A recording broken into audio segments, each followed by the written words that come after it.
Hey guys, what is going on? Dylan here. So we have This Week in Destiny, and unfortunately I'm really pressed on time today, so I don't have a chance to do like my usual format where I edit a video, do a voiceover, and put some graphics on the screen.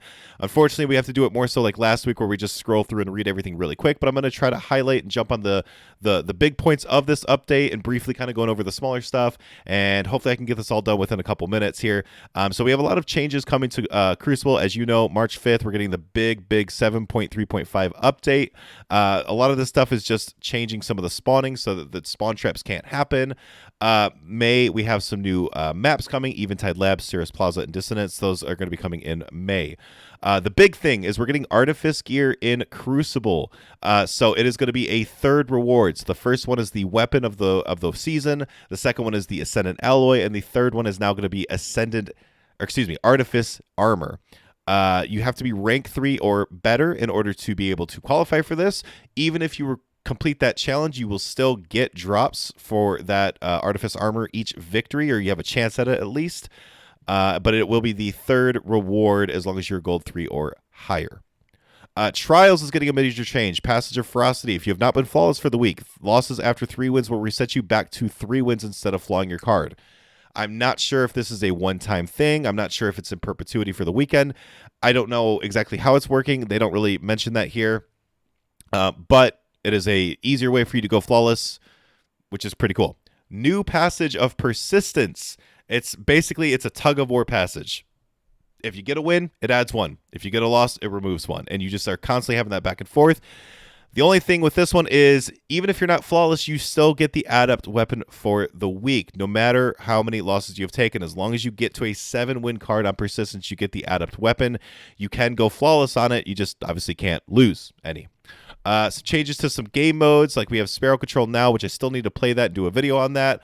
But we do have some changes coming to these game modes as well, with a new one called Collision that is going to be coming on March 5th as well. Some changes to 7.3.6. I don't know if they've announced when that is coming, but we're getting a new game mode called Hardware, which is going to be absolutely 0 abilities, only weapons, which is very cool. I'm looking forward to that.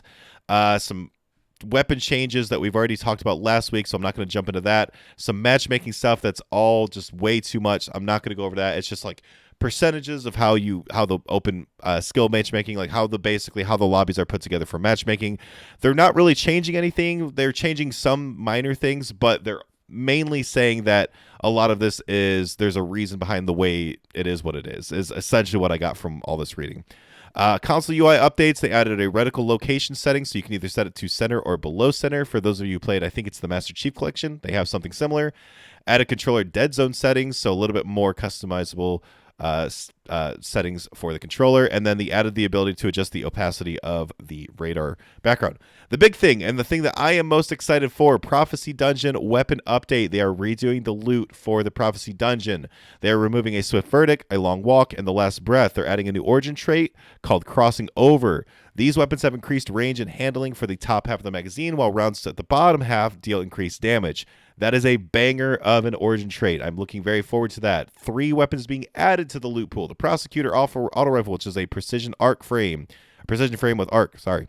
Adjudicator, kinetic submachine gun, precision frame. All these are going to have that crossing over perk. And a Relentless Pulse Rifle, which is high impact.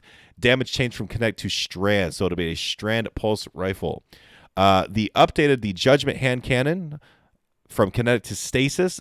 Darkest Before is going from arc to solar, and a Sudden Death is going from arc to void, while all getting the special intrinsic perk, which is really cool. Those are definitely weapons I'm going to be farming for, coming to us on March 5th.